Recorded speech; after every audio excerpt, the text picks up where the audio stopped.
tarihsel bir yolculuğu olan kavramlar arasında yer alıyor. Erkek egemenliğinin olduğu toplumlar için kullanılıyor. Aileden iş hayatına, sokaktan siyasete kadar erkeklerin üstün olduğu bir sistemi ifade ediyor. Bu sistemin hakim olduğu toplumlarda özellikle kadınlar yaşamın her alanında birçok ayrımcılıkla yüz yüze kalıyor. Özelliklerini sıraladığımız kavram ataerkil. Peki bu kavramın sokakta nasıl bir karşılığı var? Halka göre ataerkil nedir?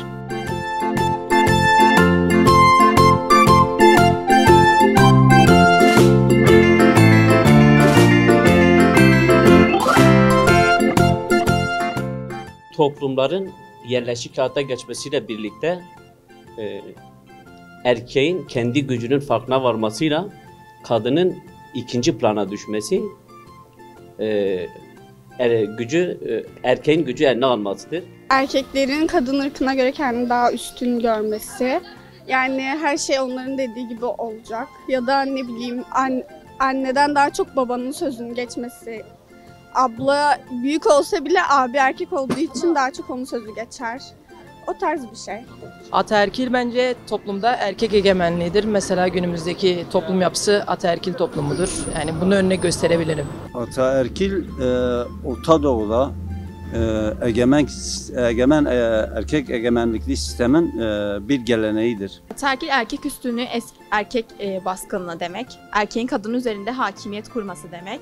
Yani gereksiz fazla bir şekilde erkeğe ilgi ve değer verilmesidir. Bence ataerkil mutlak erkek zihniyetine egemenliğinin olduğu yerdir.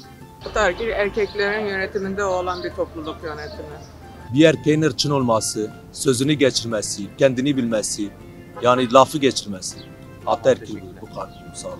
Erkek tarafının baskın olması. Ataerkil bence baskın erkektir.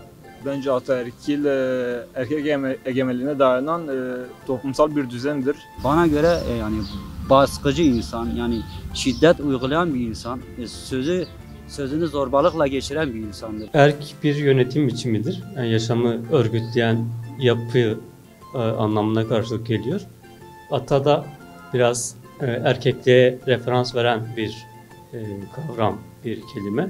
Yani erkeğin yaşamı kendi iktidarıyla örgütlemesi anlamına geliyor. Ataerkil şu anda toplumumuzun en acı sorunlarından bir tanesi. Kadınların tamamen haklarını erkeklere devredip bir köşede köşe yastığı gibi durmalarını destekleyen bir şey ve bizim toplumumuzun erkeklerin özgüvenliği yüzünden kadını bastırmasının ta atalarına dayandırarak bir şekilde bunu meşrulaştırması, ama normalde hepimiz eşitiz.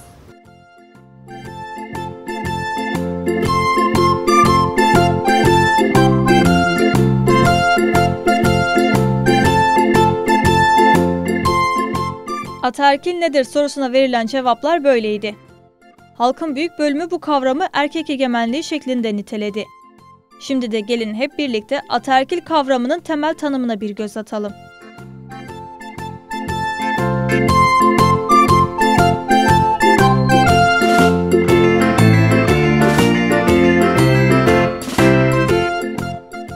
İlkel komünal sistemde bir kabile örgütlenmesi olup toplumsal üretimde ve kabile topluluğunun toplumsal yaşamında erkeğin üstünlüğünü ifade ediyor. Ataerkil, ailedeki gücün ve siyasal iktidarın erkeklerin elinde olduğu bir toplumsal sistemdir.